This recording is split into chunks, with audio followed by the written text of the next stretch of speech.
क्या कहा? चूहा और बिल्ली फ्रेंड्स हैं? ये कैसे हो सकता है? क्यों नहीं हो सकता? बहरे सुनने लगते हैं, अंधे देखने लगते हैं, लंगड़े चलने लगते हैं। इतना ही क्यों? 15 फीट लेवल पर पानी था मेटूर डैम में, और अब भर के ओवरफ्लो हो गया। ये किसने किया? प्रभु यीशु ने किया।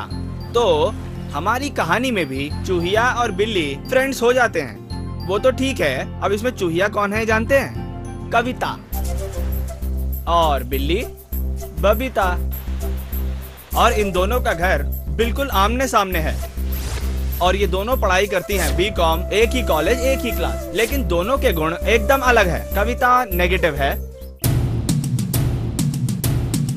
और बबीता पॉजिटिव है। अरे रे रे रे रे रे। इन दोनों की आपस में नहीं बनती है, लेकिन इन दोनों के भाई दोस्त हैं। दोनों की माएं पक्की सहेली हैं और दोनों के पिता जिगरी दोस्त हैं। अब ये सुनो कि इन दोनों की आपस में क्यों नहीं बनती है। उसका कारण है कविता जो है ईर्ष्यालु स्वभाव की है।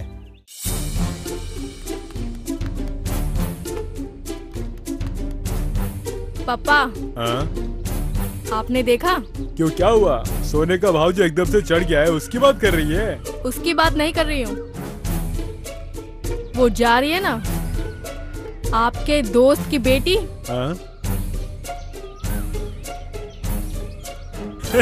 बबीता, शलवार कमीज जो पहना है बहुत ही चमक रहा है। वो कहाँ से खरीदा? बैंगलोर में उसका मामा रहता है ना, विल्सन। वो कल आया हुआ था ना, वही ये लेकर आया था। वो ऐसे पूरे 3 सेट लाया है। मुझे भी चाहिए। पिछले हफ्ते तेरे बर्थडे के लिए मैंने, तेरी माँ ने, भाई ने 3 सेट खरीद के दिए ना। उन्हें आप ड्रेस बोलते हैं? एकदम लोकल है। मुझे भी सेम मॉडल और सेम मटेरियल, सेम कलर में चाहिए। बेटी कविता, उसके लिए उसका मामा बेंगलोर से खरीद के लाया है। नो, वो सब मैं नहीं जानती, बस मुझे चाहिए। और हाँ, अरुण मामा जी बैंगलोर में ही है ना, उनसे फोन में बात करो और फौरन लाने के लिए कहो। उसका नंबर मैं कहाँ से लाऊं? उससे बात किए भी एक अरसा हो गया है। मुझे शलवार कमीज चाहिए, वो भी बैंगलोर से। ईर्ष्या किस हद तक है देखा? ये तो काफी कम है। इसी बात की अगर एक बार जिद पकड़ ली। मैं तुम्हारी बहन हूँ ना?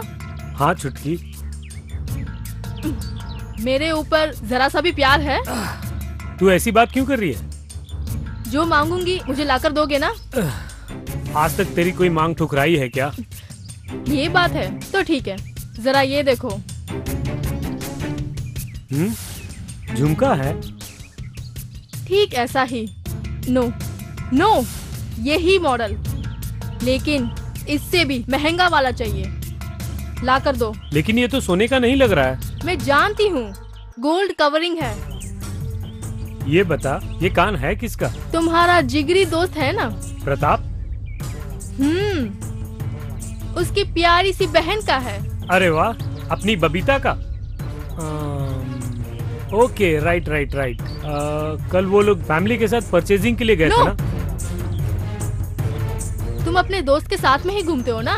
जाओ, कहाँ से खरीदा पता लगाओ।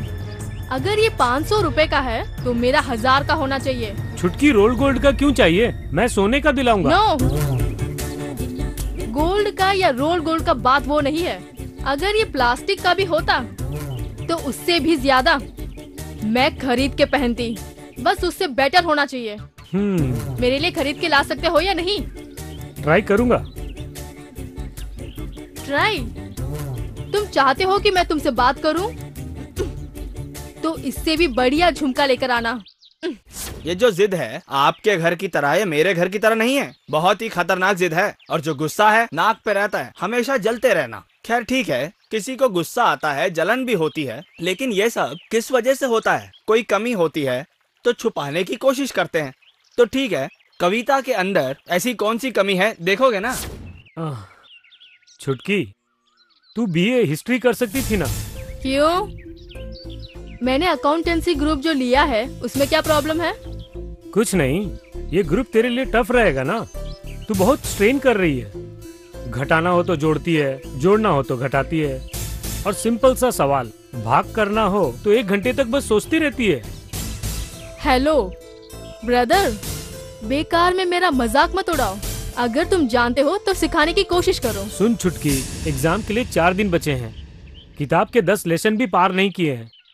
अब कब तू पढ़ेगी, कब हिसाब डालेगी? लेकिन मुझे होप है। मुझे ड्राइविंग सिखाई, क्यों सीख ली ना। सीख ली। स्विमिंग सीख लिया। म्यूजिक वो सब तो ठीक है, लेकिन मैथमेटिक्स दिमाग में नहीं चढ़ती है ना। आ जाएगी। कैसे आएगी? तुझे जो सिखाएगा वो गणित भूल जाएगा। ब्रदर। हाँ हाँ, कोई बात नहीं। 74,000 माइनस 8,000। कविता, 8,000 में 3 जीरो लगेंगे। 4 लगाएगी तो 80,000 हो जाएंगे। हेलो, अब सुनाई दे रहा है? हाँ, मैं छत पे आ गया हूँ। घर में मैथ्स की टीचर है ना। अरे मैं बबीता की बात कर रहा हूँ। उसने तो गणित में महारत पाई है। अब देखो ना, डैड के ऑफिस का हिसाब टैली नहीं हो रहा था, उसने हाथ में लिया और 10 मिनट के अंदर ही उसने टैली करके दे दिया। गणित के सवाल तो वो चुटकी में कर लेती है। हाँ, 10th और +2 में स्कूल में फर्स्ट आई थी, और अब बीकॉम में देखना वो यूनिवर्सिटी में फर्स्ट आएगी। सक्सेस पाने वाली मेरी बहन बबीता का ही नाम आगे आएगा। सुन लिया ना? ये सब मुझे सुनाने के लिए ही तुम्हारा फ्रेंड जोर से बात कर रहा है। अगर उसकी बहन गणित में महारथी है तो मैं भी उसे हरा कर दिखाऊंगी। गणित में महारत होनी चाहिए। अच्छा ठीक है, 80,000 का 8,000 का क्या करना है? जो जी में आए कर। छुटकी, एग्जाम्स के लिए सब ले लिया ना? हो यस। प्रेयर कितनी बार करूंगी? सुबह सुबह कर ली। हमें अत्यधिक चाहने वाले हमारे अच्छे पिता, आज के अच्छे दिन के लिए मैं तुम्हारी स्तुति करती हूँ। हे सामर्थ्यशाली पिता, आज जो मैं एग्जाम लिखूंगी वो अच्छी तरह से लिखूं और अच्छे नंबर पाऊं, ऐसी मुझ पर कृपा करना प्रभु। इतना ही नहीं, मेरे साथ साथ और भी जितने एग्जाम्स लिख रहे हैं उन सबको अच्छी याददाश्त देना और उन्हें परीक्षाओं में पास करना। ब्रदर। हाँ, क्या हुआ? बबीता मेरा मजाक उड़ा रही है, तुमने देखा ना? बबीता प्रार्थना कर रही है। प्रार्थना? वो जो बोल रही थी उसे प्रार्थना बोलते हैं। इनडायरेक्टली मुझे चिढ़ा रही है। याददाश्त किसकी वीक है? मेरी ही ना। वो प्रार्थना के बहाने मुझे टीज कर रही है। थैंक्स।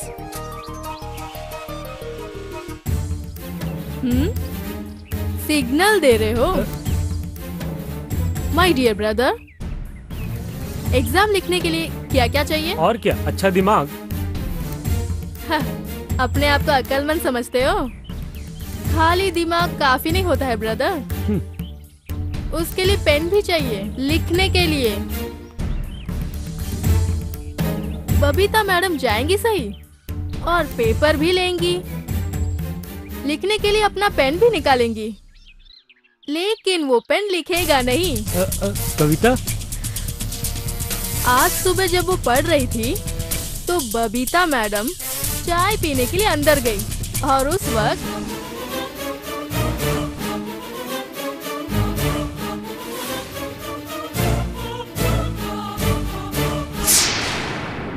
ओह माय गॉड, ये क्या बोल रही है? ये तूने अच्छा नहीं किया। उसका फ्यूचर स्पॉइल हो जाएगा, क्योंकि ये फाइनल एग्जाम है। मैं जानती हूँ, ये जो एग्जाम है उसके लिए फाइनल ही है।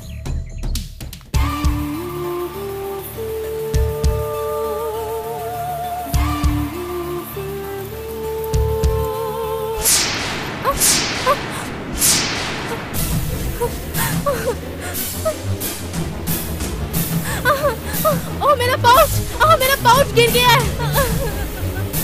मेरा पाउच। ये कविता क्या कर रही हो? इधर आओ। छोड़ो मुझे, छोड़ो। चिंता मत करो, मैं दूंगी। नहीं चाहिए, तुम्हारे पास से मुझे कुछ भी नहीं चाहिए। प्लीज, ठीक 9:30 को एग्जाम है, तुम जिद मत करो, मेरे पास से ले लो।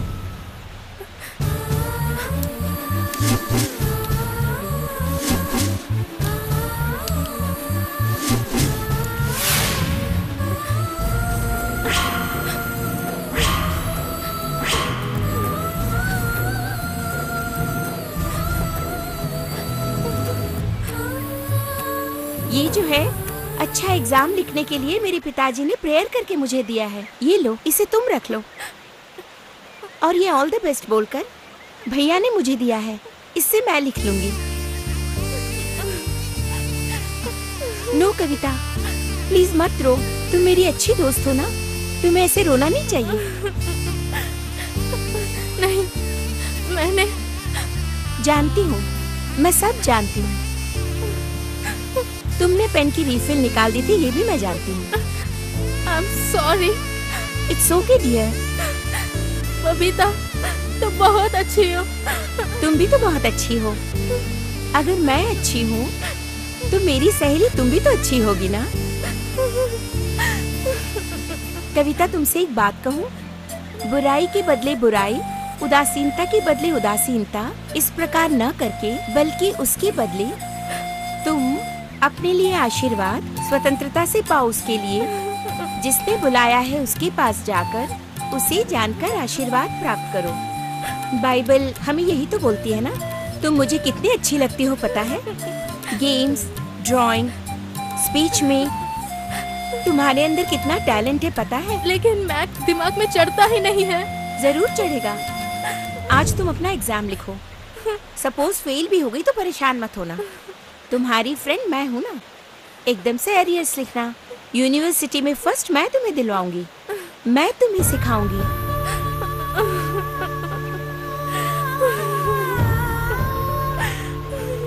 Thanks, sorry. अब एग्जाम लिखने चले? हाँ।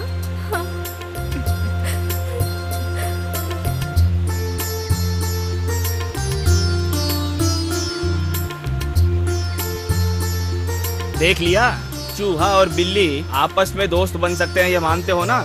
परमेश्वर की सृष्टि में हम जैसे सारे लोग आपस में फ्रेंड्स हैं।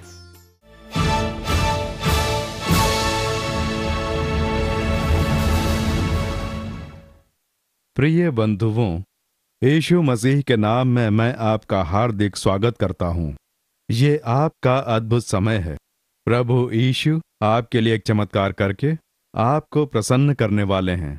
आपको किसमें चमत्कार चाहिए? शरीर में चंगाई चाहिए, परिवार में शांति की आवश्यकता है, बिजनेस में आशीर्वाद चाहिए, पढ़ने वाले बच्चों को पढ़ाई में ज्ञान चाहिए। आपको कौन सा आशीर्वाद चाहिए? नौकरी की जगह पर प्रमोशन, खुद का घर, अपना खुद का एक वाहन, ऐसा ही कोई आशीर्वाद, भलाई आपको चाहिए। हम प्रभु के सामने विश्वास से प्रार्थना करेंगे तो वह अवश्य चमत्कार करेंगे। नहीं, मैंने प्रार्थना करके देख लिया, प्रभु उसका कोई उत्तर ही नहीं देते हैं। कईयों को गवाही देते हुए देखते हैं, उन्हीं के लिए भलाई करते हैं, लेकिन मेरे लिए वो कुछ नहीं करते हैं। आप ऐसा सोच रहे हैं? प्रभु से चमत्कार चाहिए तो केवल प्रार्थना करना ही काफी नहीं है। हमारा ये जीवन प्रभु की इच्छा अनुसार होना चाहिए। हमारा जीवन यदि सही रहेगा तो वो हमारी प्रार्थना सुनेंगे। अब देखिए, इस संसार में हम कई तरह की बातें सुनते हैं। ईश्वर पर विश्वास हर कोई रखता है। शराब का धंधा करने वाला, वैश्यावृत्ति वाले, चोरी डकैती करने वाले, इस प्रकार के दुष्कर्म करके करोड़ों रुपए ले जाकर हुंडी में डाल के सोचते हैं कि ईश्वर अवश्य मेरी मन्नत पूरी करेगा। आप क्या समझते हैं कि सच में प्रभु सुनेंगे? क्या इस बारे में कभी आपने सोचा है? कोई राजनेता जो चुन के जाता है, वो लोगों के पैसे लूटकर, ऐशो आराम का जीवन जीकर, धोखाधड़ी से पैसा जमा करके करोड़ों रुपए ले जाकर वो भेंट चढ़ाते हैं, या किसी मंदिर का कोई बड़ा काम करवाते ही उसे परमेश्वर पसंद करेंगे, उसे आशीर्वाद देंगे। आप क्या ऐसा सोचते हैं? जरा सोच कर देखें, जो भी सचमुच का परमेश्वर होगा वो उस भेंट को नहीं स्वीकारेगा। पवित्र शास्त्र में यीशु ने कहा है, अगर तुझे अपने सगे भाई से ईर्ष्या है तो तू मुझे कोई भेंट मत चढ़ाना, जा पहले मेल मिलाप करके आ। इस प्रकार से यीशु ने कहा है। अगर हमारा जीवन सही नहीं होगा तो प्रभु हमारी भेंट भी नहीं स्वीकारेंगे, हमारी प्रार्थना का उत्तर भी नहीं देंगे, चाहे कैसे भी जिए। बस जरा सा भेंट चढ़ा दो, काफी है, मंदिर में जाकर दर्शन कर लेंगे, सब ठीक हो जाएगा। ऐसा कुछ नहीं है। ऐसा करके हम अपने आप को ही धोखा देते हैं। प्रभु हमारे हृदय को देखते हैं। अगर अपने हृदय में कोई अधर्म के कार्य करता है तो उसे प्रार्थना का उत्तर नहीं मिलेगा, ऐसा पवित्र शास्त्र में कहा है। हमारा हृदय, प्रभु देखते हैं कि इसका हृदय कैसा है, यानी हमारा हृदय टटोलते हैं। आपके बीच में प्रचार कर रहा हूं, वचन बोल रहा हूं, आप सब मुझे देख रहे हैं, मैं बहुत ही भक्ति वाला हूं ऐसा आप सोच रहे हैं। लेकिन जब मैं प्रभु के सामने प्रार्थना करता हूं तब वो मेरी भक्ति भावनाओं को नहीं देखते हैं, मेरे हृदय के अंदर झांकते हैं कि मेरा हृदय शुद्ध है या नहीं, मेरे हृदय के अंदर प्रभु जन की श्रद्धा है या नहीं। ये सब देखने के बाद ही उत्तर देंगे। हम अपनी इच्छा से जीवन जीकर बहुत ही भक्ति से प्रार्थना करके चमत्कार होगा नहीं होगा, प्रभु कोई चमत्कार नहीं करेंगे। क्यों आपकी प्रार्थना का उत्तर नहीं मिलता है, कोई चमत्कार नहीं होता है, उसके लिए हमें अपने हृदय में झांकना है। देखिए, आज एक ही वचन है, हमें कैसे जीवन जीना चाहिए ये पवित्र शास्त्र में लिखा है, यीशु ने लिखा है। मत्ती 5, 6 और 7वां अध्याय आप पढ़ेंगे तो उसमें पहाड़ी के उपदेश के विषय में लिखा है। हमारे देश के बारे में हम पढ़ते हैं, गांधी जी के बारे में, अहिंसा के मार्ग पर आंदोलन करके इस देश में स्वतंत्रता हासिल की। कई जगहों पर गोलियां चली, न जाने कितने लोग मरे, कितने घायल हुए, फिर भी स्वतंत्रता नहीं मिली। लेकिन अहिंसा के मार्ग पर खूब सारे आंदोलन चलाकर देश को आजादी दिलाई, इस प्रकार से हम पढ़ते हैं। लेकिन ये विचार इनके दिमाग में कैसे आया? ठीक वैसे ही जैसे यहां लिखा है, यीशु का पहाड़ी उपदेश। यहां यीशु ने सुंदर ढंग से समझाया है। ये पहाड़ी का उपदेश आप अवश्य रोजाना पढ़ें तो अच्छा होगा, या कम से कम हफ्ते में एक बार पढ़कर जब इसे आप अपने मन में बैठा लेंगे कि हमें किस प्रकार से जीवन जीना चाहिए, ये यीशु ने बताया है। आज एक वचन पढ़ के मैं आपको सुनाता हूं, मत्ती रचित सुसमाचार 5वां अध्याय 44वां वचन। परंतु मैं तुमसे ये कहता हूं कि अपने बैरियों से प्रेम रखो, जो आपको शाप देता है उसे आशीर्वाद दो, आपका बुरा करने वाले का भला करो, आपकी निंदा करने वाले के लिए और अपने सताने वालों के लिए प्रार्थना करो। यीशु ने सिखाया है कि हम कैसे जीवन जिएं। पहले तुम सुन चुके हो कि कहा गया था, अपने पड़ोसी से प्रेम रखना और अपने बैरी से बैर। लोग कहते हैं ना कि तुझसे कोई प्रेम रखता है तो प्रेम रख, कोई बैर रखता है तो बैर रख के हट जा, तू क्यों उससे प्रेम रखता है, ऐसा संसार कहता है। लेकिन यीशु कहते हैं, अपने बैरी से प्रेम रखो। मेरे प्रिय बंधुओं, हमारा बैरी कौन है? हमारे घर में ही हो सकता है, या जहां काम करते हैं, या हम जहां रहते हैं, जहां चर्च में जाते हैं वहां भी हो सकते हैं, बिना कारण के जो हमारा बुरा करते हैं।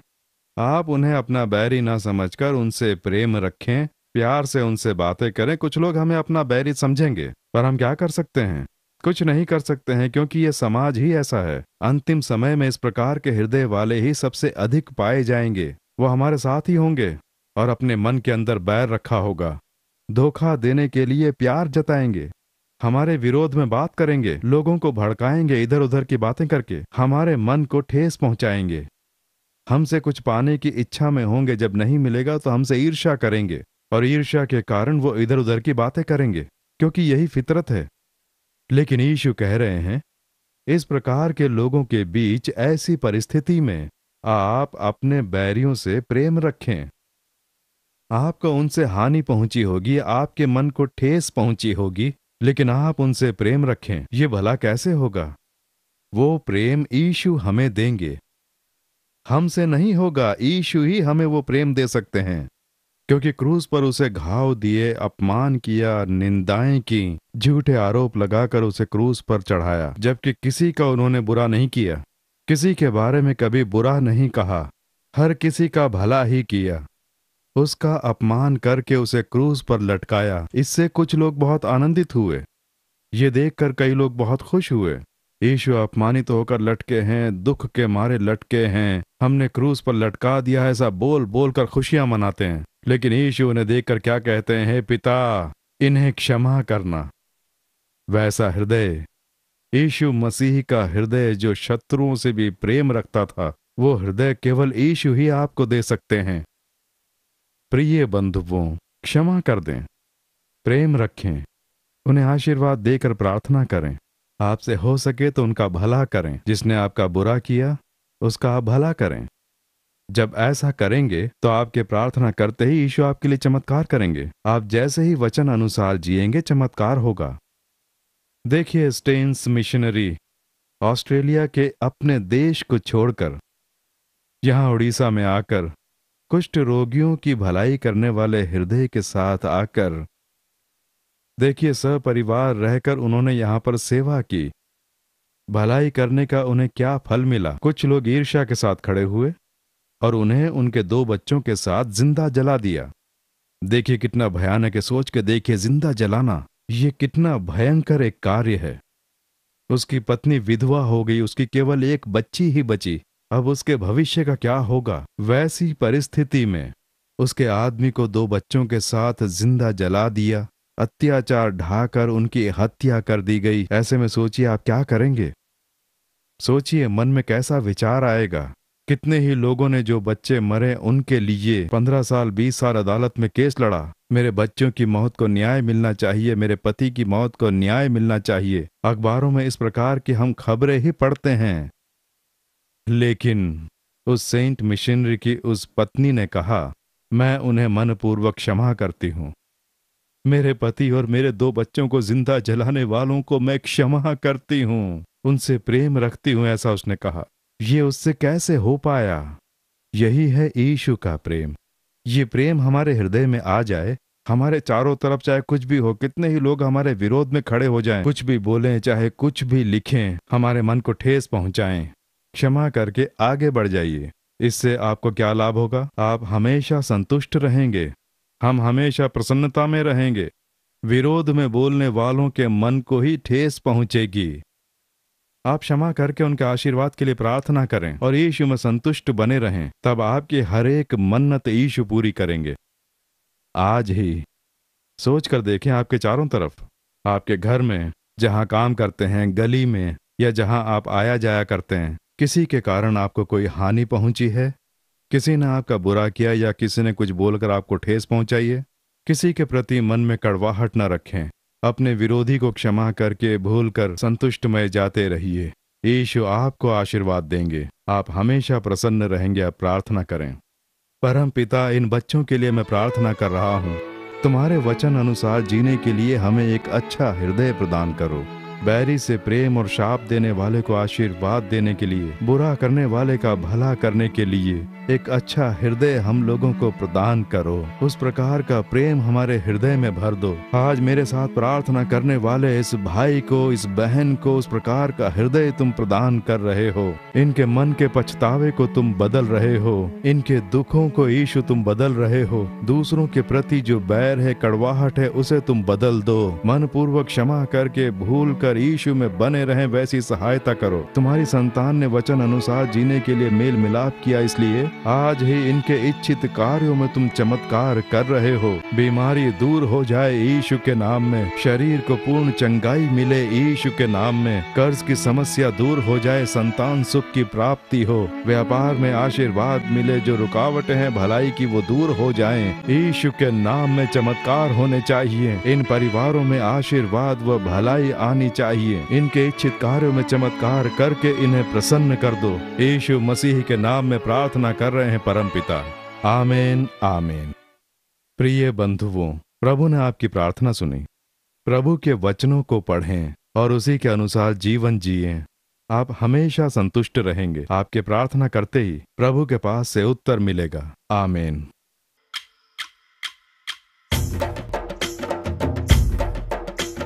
खुश ही रहो, खुश ही रहो, यीशु में खुश ही रहो। खुश ही रहो, खुश ही रहो, यीशु में खुश ही रहो। मन की वो मन्नत पूरी करें, हाँ मन की वो मन्नत पूरी करें। Hallelujah, hallelujah, hallelujah, hallelujah, hallelujah, hallelujah.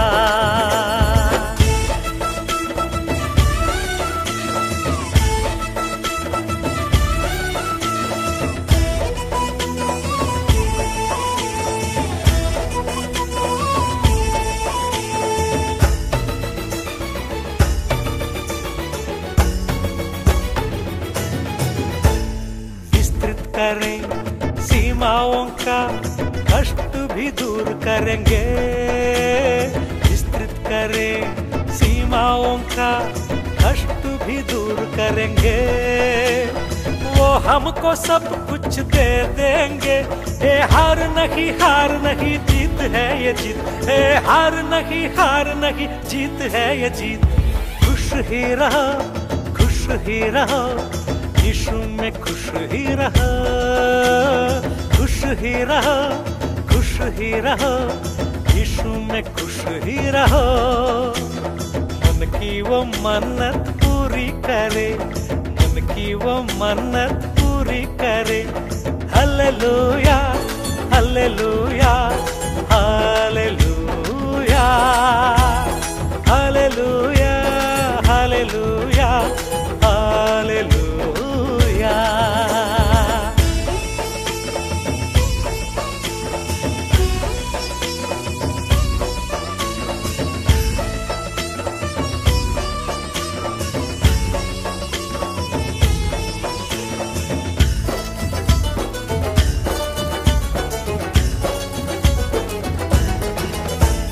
संघर्षों को दूर करेंगे, ख्वाबों को भर देंगे। संघर्षों को दूर करेंगे, ख्वाबों को भर देंगे। डर को मिटा कर चलाएंगे। ए हार नहीं जीत है ये जीत। ए हार नहीं जीत है ये जीत। खुश ही रहो, खुश ही रहो, यीशु में खुश ही रहो। खुश ही रहो, खुश ही रहो, यीशु में खुश ही रहो। मन की वो मन्नत पूरी करें, हाँ मन की वो मन्नत पूरी करें। Hallelujah, hallelujah, hallelujah, hallelujah, hallelujah, hallelujah.